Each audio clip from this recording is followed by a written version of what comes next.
برادران اسلام، علماء اکرام، طلباء اعزام، گزشتہ جمعے کو آپ کے سامنے مکی زندگی کے کچھ حالات بیان کیے گئے تھے۔ نبی صلی اللہ تعالی علیہ وسلم نے جب نبوت کا اعلان کیا، آپ صلی اللہ علیہ وسلم نے مختلف مقامات پر لوگوں کو دعوت دی۔ 3 سال کا عرصہ جو مسلسل چلتا رہا نبوت کے بعد میں تبلیغ کا، اس 3 سالہ دور کے اندر چھپ کر کے اللہ کے نبی علیہ الصلاۃ والسلام نے لوگوں کو اللہ تعالیٰ کی طرف بلایا۔ لیکن جب 3 سال گزر گئے، پھر اللہ تعالیٰ نے حکم دیا کہ آپ اس اعلان کو پوشیدہ نہیں بلکہ بلند آواز میں کرو۔ چنانچہ نبی اکرم صلی اللہ علیہ وسلم نے صفا پہاڑی کے اوپر چڑھ کر اعلان کیا، جس کے نتیجے میں آپ صلی اللہ علیہ وسلم کو برا بھلا کہا گیا، اور یہ سلسلہ چلتا رہا یہاں تک کہ حضرت بلال رضی اللہ تعالی عنہ جیسے لوگوں نے اسلام قبول کیا، حضرت ابو فقیہ جیسے لوگوں نے اسلام قبول کیا، حضرت عمار بن یاسر رضی اللہ تعالی عنہما جیسے لوگوں نے اسلام قبول کیا، حضرت سمیہ رضی اللہ تعالی عنہا جیسی عورتوں نے اسلام قبول کیا، حضرت زنیرہ رضی اللہ تعالی عنہا جیسی خاتون نے اسلام قبول کیا۔ یہ اسلام مکے کی سرزمین کے اوپر پھیلتا ہوا چلا گیا۔ نبی صلی اللہ علیہ وسلم نے اس 3 سالہ دور کے بعد میں جب اعلان عام کیا تو اس اعلان کے نتیجے کے اندر لوگ اسلام کے اندر داخل ہونا شروع ہو گئے۔ چنانچہ ایک رات کی بات ہے کہ نبی صلی اللہ تعالی علیہ وسلم آپ تشریف فرما ہے کہ ایک زور سے چیخنے اور چلانے کی آواز آتی ہے۔ نبی صلی اللہ علیہ وسلم محسوس کرتے ہیں، معلوم نہیں کون ہے، لیکن حضرت نبی کریم صلی اللہ علیہ وسلم نے اپنے قدم مبارک کو جب آگے ڈالا اور آپ چلنا شروع ہوئے تو ایک چیخنے کی آواز کے اندر تیزی آنا شروع ہو گئی۔ آپ قریب پہنچے تو بلال حبشی رضی اللہ تعالی عنہ تھے جو چکی پیس رہے تھے اور بہت زور سے چلا رہے تھے۔ شاید ان کے بہت زیادہ تکلیف ہو رہی ہوگی، شاید ان کو بہت زیادہ بخار ہوگا۔ نبی صلی اللہ تعالی علیہ وسلم قریب پہنچے، معلوم کیا ماجرا ہے۔ فرمایا میرا آقا امیہ بن خلف نے مجھے یہ چند دانے دے رکھے ہیں اور مجھ سے یوں کہا کہ ان کو پیسنا ہے یہاں تک کہ صبح ہو جائے، یا پھر یہ ہے کہ ان کو پیس ڈالنا۔ چنانچہ حالت میری یہ ہے کہ مجھے بخار سخت ہے اور مجھے تکلیف بہت زیادہ ہے، لیکن سب لوگ پوچھنے کے لیے آتے ہیں اور معلوم کر کے چلے جاتے ہیں۔ نبی صلی اللہ تعالی علیہ وسلم جو تمام سرداروں کے سردار ہیں، جو امام الانبیاء ہیں، جو رحمت للعالمین ہیں، جو وہ ذات کہ جس نے تمام غلاموں کو، تمام مسکینوں اور یتیموں کو اپنے سینے سے لگا کر کے تسلی دی ہے، پیارے نبی صلی اللہ تعالی علیہ وسلم نے بلال سے فرمایا کہ آپ یہیں ٹھہرو۔ چنانچہ نبی صلی اللہ علیہ وسلم گھر تشریف لے کے گئے اور جانے کے بعد میں دودھ کا پیالہ لے کر کے آئے۔ یہ دودھ کا پیالہ نرم اور گرم تھا۔ حضرت نبی صلی اللہ علیہ وسلم نے حضرت بلال کو پیش فرمایا، جو ابھی اسلام لے کر کے نہیں آئے، حبشی ہے، سیاہ فام ہے، امیہ بن خلف کے غلام ہیں، لیکن حالت کیا ہے؟ نبی صلی اللہ تعالی علیہ وسلم نے ارشاد فرمایا کہ آپ اس دودھ کو پیو اور آرام کرو۔ چنانچہ میرے اور آپ کے آقا و مولا جناب رسول اللہ صلی اللہ علیہ وسلم نے اس چکی کو کھینچنا شروع کیا، یہاں تک کہ آپ نے ان تمام دانوں کو ختم کر دیا۔ اسی طرح مورخین بیان فرماتے ہیں تقریباً 11 دن تک یہی صورتحال رہی، اور حضرت نبی کریم صلی اللہ علیہ وسلم نے اسی طرح چکی پیستے رہے، کیونکہ حضرت بلال جو اسلام لے کر کے نہیں آئے تھے سخت بخار کی حالت کے اندر تھے، اور ان کا جو آقا تھا وہ دوائی دلانے کے لیے، علاج کرانے کے لیے تیار نہیں ہے۔ لیکن حضرت نبی صلی اللہ تعالیٰ علیہ وسلم نے ان کے بدلے میں ان کا کام کیا۔ جب ان کی حالت صحیح ہوئی پھر پوچھا کہ آپ کون ہیں؟ آپ اتنی محبت انسانیت سے رکھتے ہیں، آپ آخرکار کون ہیں؟ نبی صلی اللہ تعالیٰ علیہ وسلم نے ارشاد فرمایا میں اللہ کا رسول ہوں، اللہ تبارک و تعالیٰ نے مجھے اپنا ایک قاصد کے طور پر بھیجا ہے دنیا کے اندر، مجھے لوگ محمد کے نام سے جانتے ہیں اور میں فلاں خاندان سے تعلق رکھتا ہوں، میرا مشن یہ ہے۔ نبی صلی اللہ علیہ وسلم نے اپنا مشن بیان فرمایا۔ چنانچہ اللہ کے نبی علیہ السلام کے ہاتھ کے اوپر اسلام قبول کیا۔ اسلام قبول کرنے کے بعد میں چند دنوں تک آپ نے اپنے اسلام کو پوشیدہ رکھا، لیکن اسلام وہ ہے کہ جس نے دل کے اندر داخل ہونے کے بعد میں چراغ روشن کر دیا اور زندگی سے اور حالات سے، تمام صورتحال سے سامنے والے کے اوپر اس کا ظاہر ہونا یقینی ہے۔ چنانچہ امیہ بن خلف جن کے غلام ہوا کرتے، پتہ چلا حضرت بلال رضی اللہ تعالیٰ عنہ کو سخت سے سخت سزائیں دی جاتی، یہاں تک کہ آپ کو تپتے ہوئے ریت اور ان سلاخوں کے اوپر لٹا دیا جاتا کہ جن کے اوپر آدمی کا چلنا دشوار ہو جاتا ہے۔ آپ جانتے ہیں مکے کی گرمی کا حال کیا ہے، بہت دن کی بات نہیں کرتا، چند دن پہلے میرا سفر ہوا، عمرے کے لیے حاضری ہوئی، عمرے میں طواف کے بعد میں تشریف لایا، دوپہر کا وقت تھا کہ باہر جیسے ہی حرم سے نکلا اور اس جگہ سے نکلا جہاں کا فرش بالکل ٹھنڈا ہوتا ہے، جب زمین کے اوپر اپنے قدموں کو رکھا، واللہ بتاتا ہوں آپ کو اتنے سخت گرم، اور وہ زمین اتنی گرم تھی کہ اس پہ چلنا مشکل ہو گیا۔ وہ وقت جو حضرت بلال رضی اللہ تعالیٰ عنہ کا وقت تھا، اور وہ سنگلاخ وادی ہوا کرتی تھی، وہ ریگستان اور پتھریلا اور سنگلاخی علاقہ ہوا کرتا تھا۔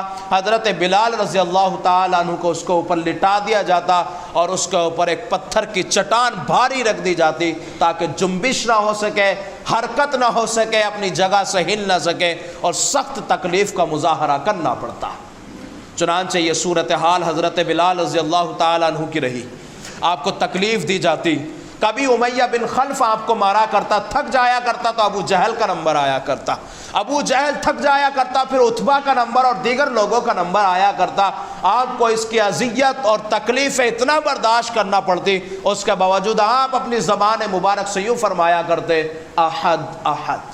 اتنی تکلیف سہنے کے بعد میں جب یہ صورتحال ساری کی ساری یہ لوگ کر لیا کرتے، پھر اوباش لڑکوں کو بلایا جاتا اور گردن کے اندر پٹا اور کپڑے سے ڈال کر ان کو گھسیٹا جاتا، یہاں تک کہ مکے کے ایک کونے سے لے کر دوسرے کونے کے اوپر آپ کو گھسیٹتے ہوئے لے جایا کرتے۔ یہ صورتحال حضرت بلال رضی اللہ تعالی عنہ کے ساتھ میں تھی۔ چنانچہ ایک مرتبہ کا واقعہ ہے، حضرت ابوبکر صدیق رضی اللہ تعالیٰ عنہ گزرتے ہوئے جا رہے ہیں، حضرت ابوبکر صدیق رضی اللہ تعالیٰ عنہ نے فرمایا امیہ بن خلف سے کہ اس کے ساتھ میں کب تک ظلم و زیادتی کرتا رہے گا، کیا تجھے رحم نہیں آتا؟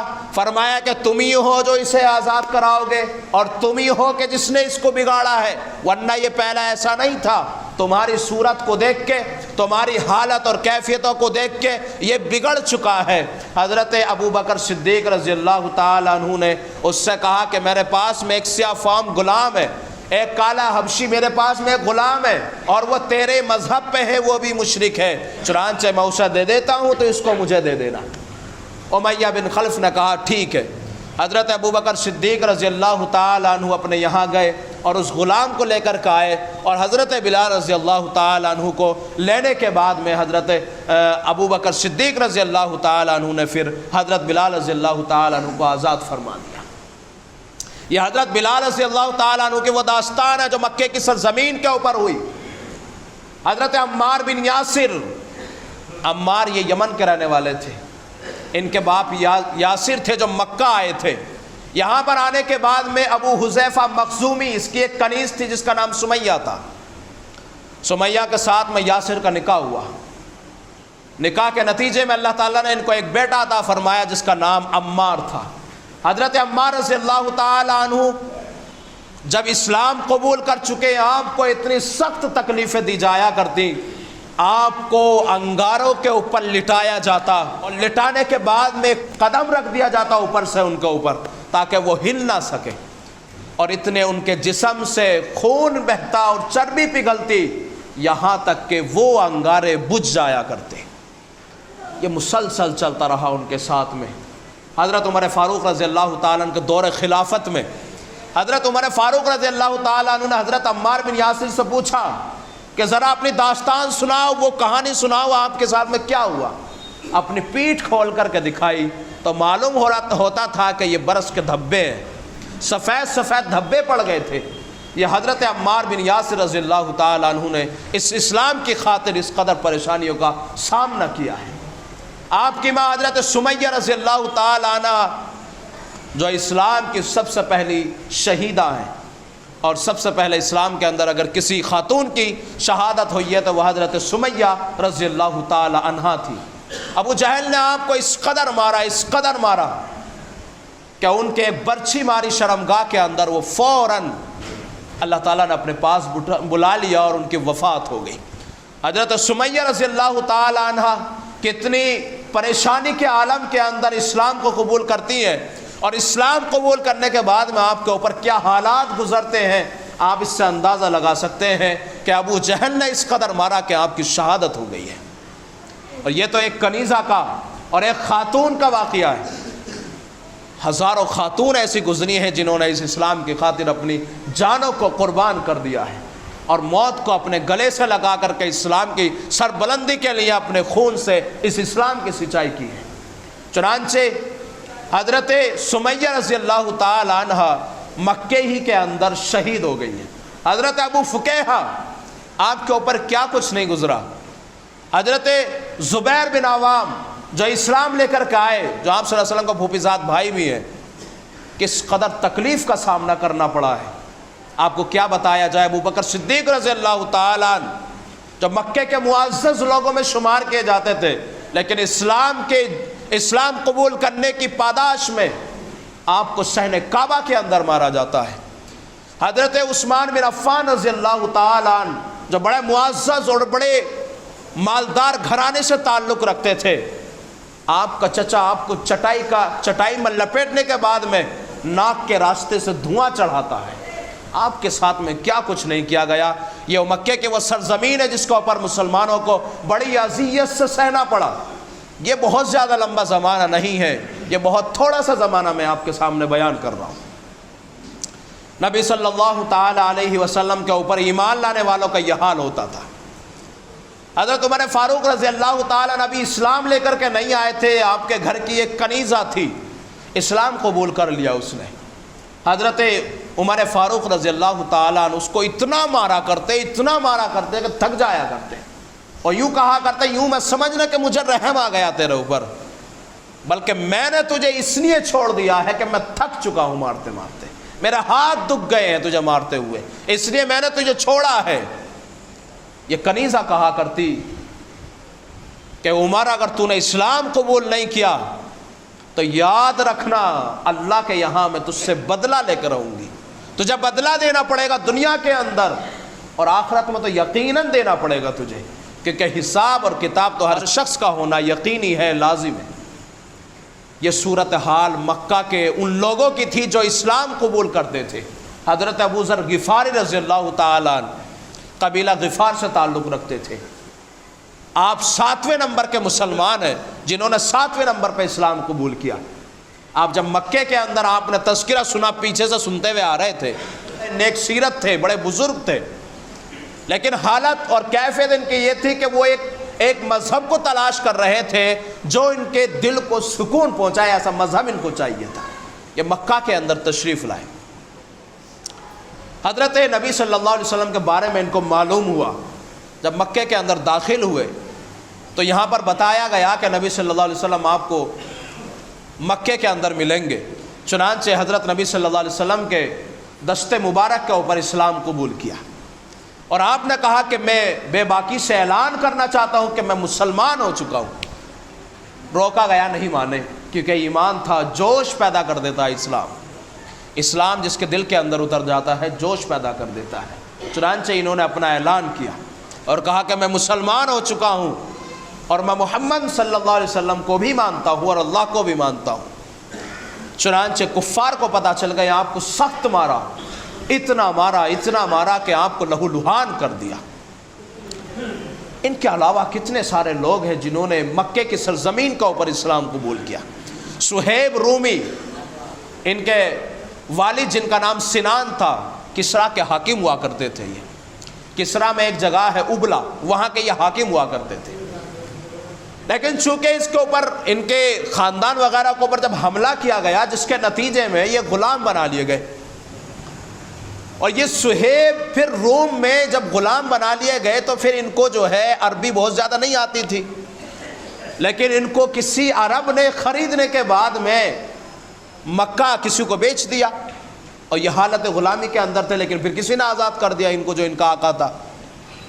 یہاں بڑا مال جمع کیا انہوں نے، لیکن جب اسلام قبول کر لیا پھر ان کے اوپر سخت حالات پیدا ہو گئے، یہاں تک کہ نبی صلی اللہ علیہ وسلم کے ساتھ میں جب یہ مدینہ ہجرت فرمانے لگے تو کفار نے آپ کو روکا اور کہا یا تو صہیب اکیلے جاؤ گے، اور اگر یہاں رہنا چاہتے ہو تو اچھی بات ہے، اگر مدینہ جانا چاہتے ہو تو اکیلے جاؤ گے، یعنی مال ساتھ لے کر نہیں جاؤ گے۔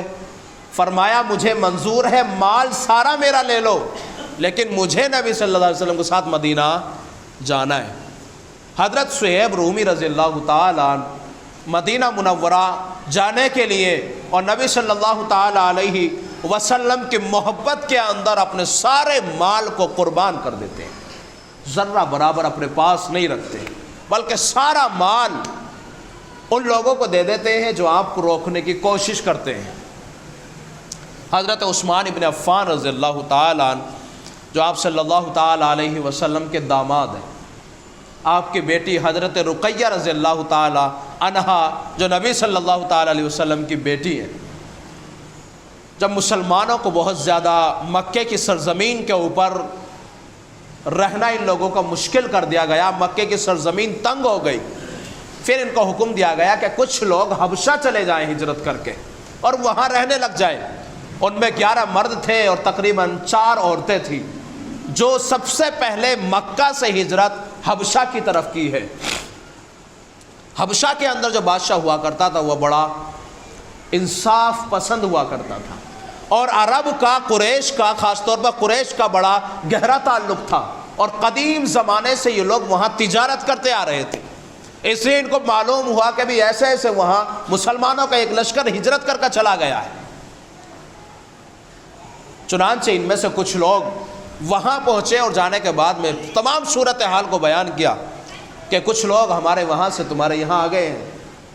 ان میں سے جعفر طیار جو نبی صلی اللہ تعالیٰ علیہ وسلم کے بھائی بھی ہوتے تھے، چچا زاد بھائی، حضرت علی رضی اللہ تعالیٰ عنہ کو بھائی، تو آپ نے وہاں تقریر پیش کی اس کے سامنے، بادشاہ کے سامنے، اور بیان فرمایا کہ یہ لوگ یہ کرتے ہیں اور ہمارا مشن یہ ہے۔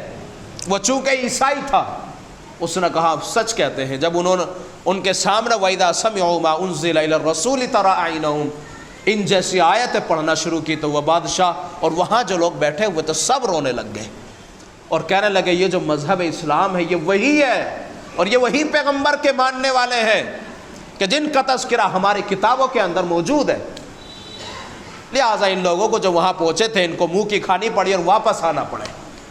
اسی سلسلے میں ایک عیسائی مورخ اپنی کتاب کے اندر لکھتا ہے، اور وہ بالکل صحیح لکھتا ہے، بالکل بہترین بات لکھتا ہے۔ وہ کہتا ہے کہ عیسائیوں کو مسلمانوں سے سبق حاصل کرنا چاہیے، کیونکہ حضرت عیسیٰ علیہ السلام کے ماننے والے، ان کے پیروکار ان کے ساتھ میں موجود تھے، لیکن جب حضرت عیسیٰ علیہ السلام کو سولی پر چڑھایا جانے لگا تو ان کے ماننے والے ان کو چھوڑ کر کے بھاگ گئے، ایک بھی ان کے ساتھ میں نہیں بچا۔ چنانچہ یہاں تک کہ یہودیوں نے ان کو سولی کے اوپر چڑھا دیا، ان کے عقیدے کے مطابق، ہمارے مطابق تو نہیں چڑھایا، ان کے مطابق عیسیٰ علیہ السلام کو سولی پر چڑھا دیا۔ جتنے بھی ماننے والے تھے وہ سارے کے سارے بھاگ گئے حضرت عیسیٰ علیہ السلام کو تنے تنہا چھوڑنے کے بعد میں۔ مسلمانوں کی صورتحال دیکھیے کیا تھی۔ جنگ احد کے اندر نبی صلی اللہ تعالیٰ علیہ وسلم موجود ہے، آپ کے ساتھ میں آپ کے صحابہ 700 کا لشکر ہے، اور کفار کا جو لشکر کی تعداد ہے وہ 3000 ہے۔ یہاں پر نبی صلی اللہ تعالیٰ علیہ وسلم کے اوپر جب پلٹی ماری ہے ان لوگوں نے، کفار نے، اس کے نتیجے میں 70 صحابہ شہید ہوئے جنگ کے اندر۔ نبی صلی اللہ تعالیٰ علیہ وسلم کے اوپر جب یہ لوگ حملہ کرنے لگے، صحابہ نے اپنے جسموں کو چھلنی کروا دیا، لیکن پیارے نبی صلی اللہ علیہ وسلم کے ارد گرد سے بالکل بھی کوئی باہر نہیں گیا، بلکہ حضرت طلحہ بن عبید اللہ رضی اللہ تعالیٰ عنہ، ان کے بارے میں آتا ہے کہ انہوں نے اپنی باڈی کو چھلنی کروا دیا، ہر تیر پار ہوتا چلا گیا۔ بعض صحابہ وہ تھے کہ جن کی شکلیں پہچاننا مشکل ہو گئی تھی، اس قدر تیر لگے تھے ان کے۔ تو مورخ بیان کرتا ہے سبق لینا ہے عیسائیوں کو تو یہاں سے لینا چاہیے کہ محمد صلی اللہ علیہ وسلم کے پیروکار دیکھیے، ایک بھی ہٹنے کے لیے تیار نہیں ہے اور اپنے پیغمبر کے لیے اپنا جان اور مال ہر وقت قربان کرنے کے لیے تیار ہے۔ چنانچہ عیسائیوں کو چاہیے کہ وہ اس سے سبق حاصل کریں۔ اگر وہ عیسائیوں کے ان لوگوں میں تلاش کرنا چاہتے ہیں جو عیسیٰ علیہ السلام کے اوپر شروع میں ایمان لے کر کے آئے تھے، تو اگر وہ دیکھنا چاہتے ہو تو وہاں عیسیٰ علیہ السلام تن تنہا ملیں گے، وہاں عیسیٰ علیہ السلام کے ساتھ میں کوئی نظر نہیں آئے گا۔ یہ عیسائی مورخ اپنی کتاب کے اندر لکھتا ہے۔ خیر، نبی صلی اللہ تعالیٰ علیہ وسلم نے مکے کی سرزمین کا اوپر ایک لمبا زمانہ گزارا، اور یہ مکی دور جو نبوت کے بعد میں 13 سالہ مکی دور ہے، جن میں سے صرف میں نے آپ کے سامنے 6 سال یا 6 یا 7 نبوی کا تذکرہ میں نے اب تک آپ کے سامنے مختصراً بیان کرنے کی کوشش کی ہے۔ انشاءاللہ جو باقی رہ گیا ہے اس کو بھی آپ کے سامنے بیان کیا جائے گا۔ اللہ تبارک و تعالی مجھے اور آپ کو ان تمام باتوں پر عمل کرنے کی توفیق عطا فرمائے۔